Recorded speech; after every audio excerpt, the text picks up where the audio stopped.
Salut les tryharders, c'est Peltune! La compréhension de la méta permet de trouver un deck avec lequel la contrer. Je vais donc vous présenter les decks qui ne sont plus joués et les meilleurs decks de la méta wild. C'est parti!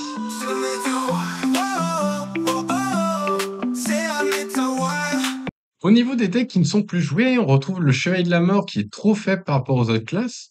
Le Druide Colifero et le Druide Serpillière ne sont plus joués puisque Dorian a été nerfé à 5 mana, donc ce qui ne permet plus de l'invoquer avec Appel du Chêne. Le Paladin Réno Secret disparu également parce que l'adversaire mystérieux a été exclu du mode. L'élémentaire radieux qui ne permet plus de jouer les sorts à 0, donc le prêtre miracle a tout simplement disparu. Le voleur miracle également a disparu puisque le passage secret et le gnoll ont été nerfés de 1 mana de plus, donc c'est injouable. Le démoniste des fosses, pareil, injouable aussi puisque le démon de la fête a été nerfé de 1 à 2 mana, puis le distributeur de trésors ne permet plus d'avoir une grosse créature avec beaucoup d'attaques. Donc maintenant on va passer au meilleur deck de la méta. Le DH pirate permet d'agresser son adversaire le plus rapidement possible. On garde un T1, Ozen et Brigand parachutiste. Sur le DH Questline Arana, le but du deck en fait c'est de poser soit des gros taunts et des grosses ruées très rapidement, tour 4, tour 5, ou bien de OTK avec Arana, puisqu'avec Arana vous n'allez pas subir la fatigue, et du coup ça permet en fait à chaque fois que vous prenez des points de fatigue de les infliger à un adversaire aléatoire. Ça permet vraiment de faire une bonne OTK. Pour le DH Poisson, le but en fait c'est de poser âme et ensuite sur les 3 tours après, vous jouez plein de boissons. Et en fait, au bout de 3 tours, toutes les boissons vont être rejouées. Donc vous allez récupérer les boissons dans la main et toutes les boissons vont infliger des dégâts à l'adversaire. Donc c'est une sorte d'OTK. Donc pour les mains de départ, en fait, on va garder toutes les cartes de pioche et le lieu également. Le druide d'Ungar est un druide OTK, donc le but c'est de grossir en mana au début de la partie pour pouvoir jouer d'Ungar plus tôt et d'invoquer Iziel et Maligos pour profiter du dégât des sorts plus 5. Et ensuite, en fait, vous pouvez rafraîchir vos cristaux de mana pour OTK tout simplement avec tous vos sorts qui font des dégâts. Le druide Reno, quant à lui, est un druide où il faut contrôler le board en fait en early. Et en late game, du coup, il faut OTK tout simplement avec Bran, Aviana. Vous pouvez faire quadruple Astalor et en fait, en général, c'est comme ça qu'on gagne. Au niveau du chasseur mine, en fait, il faut garder l'œuf mystère et toute autre carte qui permet d'aller chercher l'œuf mystère. Ne surtout pas garder en main de départ les lions. Parce que le but, en fait, c'est d'activer le râle d'agonie de l'œuf. Et ensuite, en fait, on joue les lions à 0, on copie le râle d'agonie de l'œuf pour avoir plein de lions à 0. On fait Bran, on pose la mine marine, on fait les lions sur la mine marine. Et du coup, en fait, on OTK comme ça en déclenchant le râle d'agonie de tous nos lions qui ont le râle d'agonie de la mine.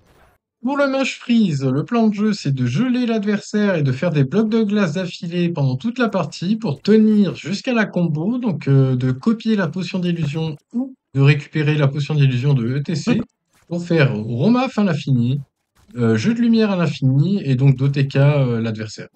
Pour le mage Linessa, en fait le but c'est quoi? En early vous avez des petites créatures qui peuvent grossir très rapidement pour agresser l'adversaire.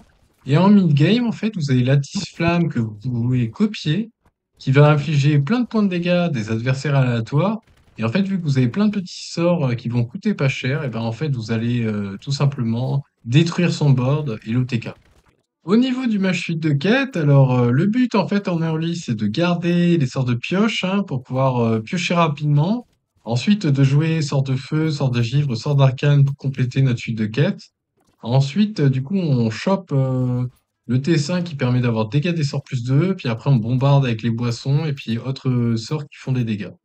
Pour le paladin Linessa, alors on garde en main de départ la pioche tout simplement parce qu'on veut aller piocher l'arme à 6, le corps du vent avec furie des vents, qu'on va booster au taquet en fait au niveau de l'attaque. Et en fait, on va au TK soit avec l'Inessa, soit tout simplement avec le corps du vent.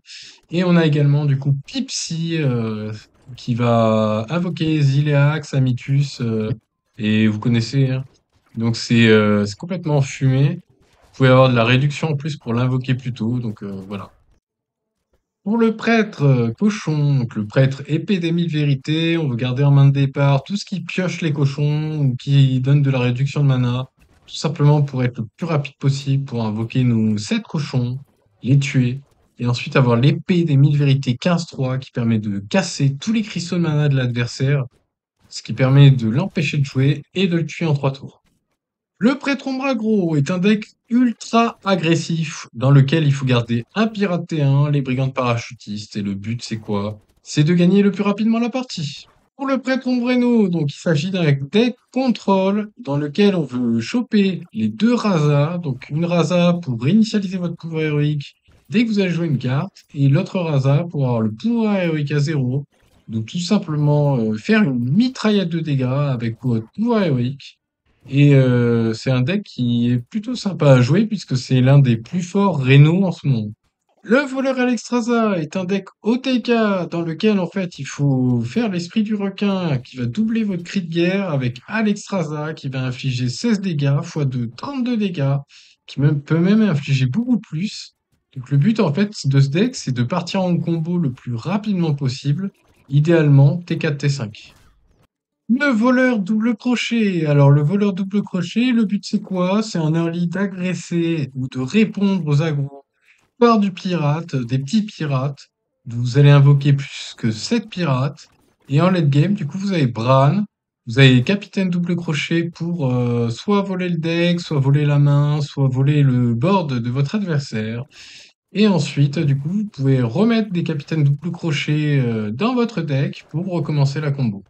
Le Pic Shaman, quant à lui, permet d'invoquer des énormes créatures en early. Donc, vous allez chercher le lieu, vous allez chercher les créatures à 5, et vous allez chercher les sorts à 4 qui permettent d'invoquer une créature de votre main. Le Shaman Totem bénéficie d'un pouvoir héroïque à 1 pour pouvoir invoquer tous les tours des totems. Donc, le but, en fait, c'est de poser le plus de totems, de les booster, de jouer des 5-5 provocations et des 8-8 pour 0 et de finir la game rapidement. Le but du chaman carniflore Reno est de poser le plus de serviteurs avec cris de guerre et ensuite de répéter les cris de guerre que vous avez joué pendant la partie avec le carniflore afin que votre adversaire ne puisse plus du tout jouer et que vous gagnez la partie. Le démoniste suite de quête, alors son but en fait c'est de s'infliger des dégâts tout au long de la partie pour obtenir le T5 Tamsin qui permet que à chaque fois que vous infligez des dégâts, ça s'inflige au héros adverse. Et ensuite, vous jouez toutes vos cartes et vous détruisez le héros adverse. Le guerrier Odin consiste à faire beaucoup d'armure avec le capitaine tout risque qui permet d'infliger des dégâts un par un. Et du coup, avec la fabricante d'armure, vous allez faire énormément d'armure. Donc en fait, on tue avec Odin. Odin qui permet de faire autant d'attaques que vous faites d'armure. Donc on peut vraiment mettre des patates de forain à plus de 400. Le guerrier Reno permet de contrôler le board tous les tours. Et le but en fait, c'est de jouer Bran à 8 pour pouvoir faire Bombos avec Zola. Et du coup de détruire tout le deck adverse. Et pour finir, le guerrier charge. Alors le guerrier charge, c'est un peu comme le guerrier Odin avec le capitaine tout risque. Sauf que le but en fait, c'est de jouer les deux 4 là qui font qu'à chaque fois que vous infligez un point de dégâts à chaque adversaire ou chaque serviteur allié, ça va augmenter d'un point d'attaque. Avec la 2-3, vous lui donnez charge. Et ensuite, du coup, vous pouvez la dupliquer pour mettre beaucoup de dégâts. Merci beaucoup d'avoir regardé cette vidéo jusqu'au bout.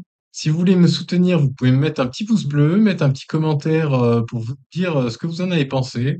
Et on se retrouve à très vite.